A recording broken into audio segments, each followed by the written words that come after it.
2022년 2월 24일 러시아의 침공으로 시작된 우크라이나 러시아 전쟁이 어느덧 3년째에 접어들었습니다. 얼마 버티지 못할 거라는 국제사회의 예상을 깨고 수도 키이우를 지켜냈지만 2023년 6월 러시아 점령지를 수복하는 대반격이 실패로 돌아가면서 전세는 더욱 러시아 쪽으로 기울어지게 됐는데요. 길어지는 소모전에 서방의 지원이 주춤하고 설상가상 이스라엘 하마스 전쟁이 벌어지면서 우크라이나를 향한 관심은 예전 같지 않죠. 하지만 우크라이나 전쟁은 여전히 진행 중이며 세계 정세에 영향을 줄 만큼 중대한 사건이라는 사실에는 변함이 없는데요. 그래서 오늘은 우크라이나 러시아 전쟁의 근황과 양측에 주목할 만한 무기 그리고 특징까지 정리해봤습니다. 자, 귀를 열어주세요. 우크라이나 러시아전 핵심 정리 들어갑니다.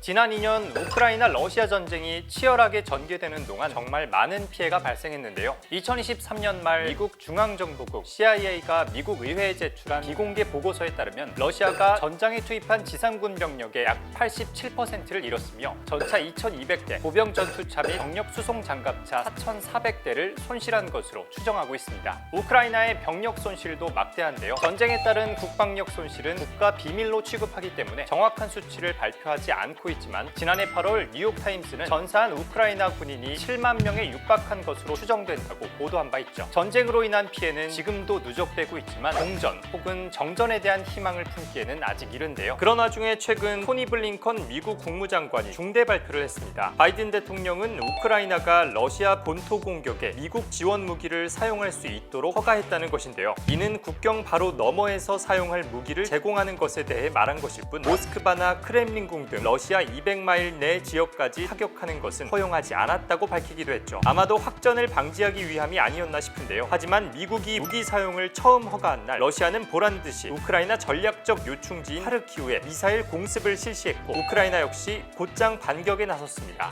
영국 매체 텔레그래프에 따르면 우크라이나가 러시아를 향해 처음으로 미국제 고속기동 포병 시스템 M142 하이마스를 발사한 건데요. 이번 미국제 무기 사용 허가가 앞으로 이 전쟁의 흐름을 어떻게 바꿔놓을지 주목되고 있습니다. 다윗과 골리앗의 싸움으로 비유되는 우크라이나 러시아 전쟁. 지금껏 우크라이나가 러시아의 공세를 견딜 수 있었던 가장 큰 이유는 서방에서 지원한 무기들이 러시아군에 막대한 피해를 주면서 진격을 저지해준 덕분이라고 평가되는데요. 그 중에서도 주목할 만한 무기 몇 가지 소개해드리겠습니다. 첫 번째로 소개해드릴 우크라이나 무기는 하이마스입니다. 미국에서 제공한 하이마스는 최고 시속 85km로 달릴 수 있는 6륜구동 장갑 트럭에 한꺼번에 6발의 로켓 발사가 가능한 발사대를 얹은 다연장 미사일 전력입니다. 하이마스는 40km 밖 축구장 6개 면적을 초토화할 수 있는 강력한 파괴력을 보유하고 있어 강철비라고 불리기도 하는데요. 하이마스는 전쟁 초반부터 우크라이나의 대반격에 힘을 실어줬습니다. 영국 BBC 방송은 2022년 11월 우크라이나가 남부 헤르손을 탈환하는데 하이마스가 핵심적 역할을 했다고 전하기도 했습니다. 이번에 소개할 우크라이나의 무기는 대전차 미사일 FGM-148 제블린입니다. 제블린은 우크라이나 전쟁 초기 하죽지세로 진격하는 러시아 탱크들을 무력화시키며 우크라이나의 수호자로 불렸는데요. 이번 전쟁을 통해 급부상하긴 했지만 사실 군사 분야에서는 대전차 무기의 끝판왕으로 평가받고 있습니다. 제블린의 가장 큰 특징은 발사 후 망각 시스템인데요. 사수가 발사한 미사일은 움직이는 표적을 스스로 쫓아 타격하기 때문에 적의 공격에 노출될 위험이 적습니다. 최대 4.8km에 이르는 긴 사정거리와 최대 800mm의 장갑 관통력도 제블린에 빼놓을 수 없는 장점입니다. 다른 나라의 지원 무기도 볼까요? 티르키예제 드론 바이락타르 TB2입니다. 중고도 정찰 및 공격용 무인기로 한 번에 300km를 이동하고 150kg의 무게까지 탑재가 가능합니다. 지상 관제소와 교신을 통해 조종되며 날개 아래에는 MAM 레이저 유도 미사일을 최대 4개까지 탑재할 수 있죠. 또 느리게 저공 비행이 가능해 정찰과 정보 수집에도 적합한데요. 적 전차나 장갑차, 대공포도 곧잘 잡아냈다고 합니다. 바이락타르는 우크라이나 러시아 전쟁 초반 포대 폭격, 상륙정 공습, 수송용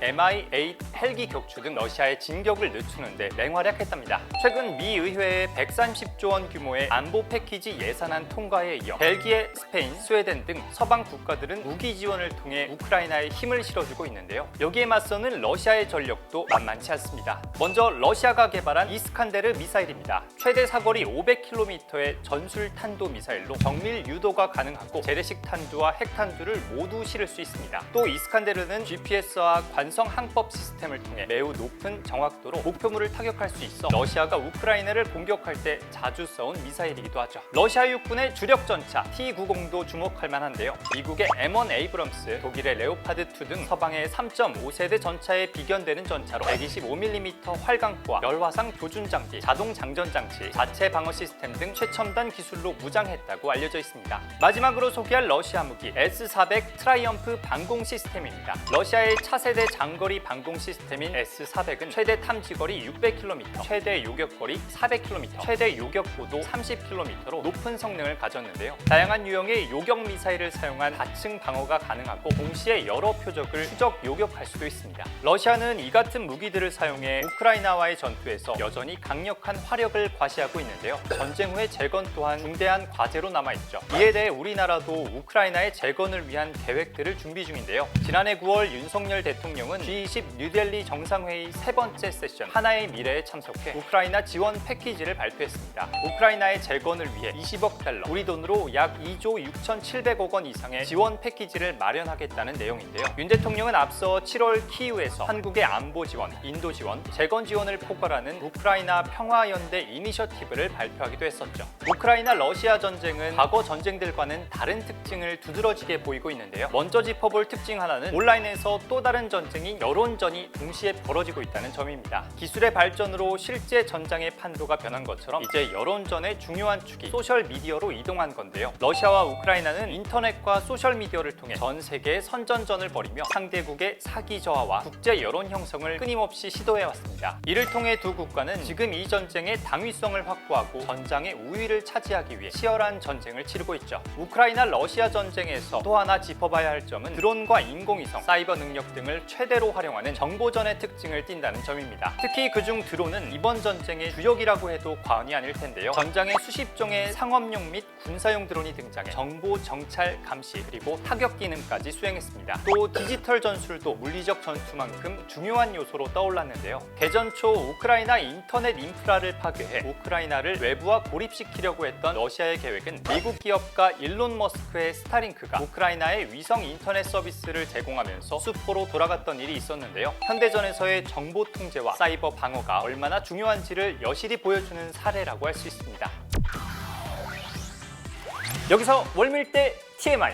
최첨단 전력의 각축전이었던 우크라이나 러시아 전쟁은 장기화가 되면서 독특하게도 구전력들의 활약이 더욱 두드러지고 있는데요. 구전력이라 평가받는 155mm 견인포가 큰 활약을 펼치고 있으며 러시아의 기갑 전력에 대항해 60mm 박격포탄을 드론에 탑재해 투하하기도 했습니다. 아이러니하게도 재래식 전력의 중요성을 보여주는 또 다른 측면은 바로 포탄 부족 문제인데요. 우크라이나는 지속적인 전투와 대규모 포격으로 인해 포탄이 부족해지면서 전투력의 저하와 작전 능력의 제한을 겪고 있는데요. 이는 재래식 무기의 보급과 유지가 전쟁의 지속 가능성에 얼마나 중요한지를 보여준다고 할 수 있죠. 지상전의 핵심 전력이 되는 재래식 무기 체계와 병력을 탄탄히 구축하고 이를 지원해줄 첨단 무기의 개발이 함께 이뤄져 나가야 할 때가 아닐까 싶네요. 오늘은 우크라이나 러시아 전쟁을 쭉 되짚어보는 시간을 가졌는데요. 우리 역시 이 땅의 평화를 지키기 위해 최전선에서 맡은 바 임무에 최선을 다하는 우리 장병들 많이 응원해 주시고요. 저희 월밀대도 끊임없는 구독과 좋아요, 알림 설정 잊지 마세요. 안녕.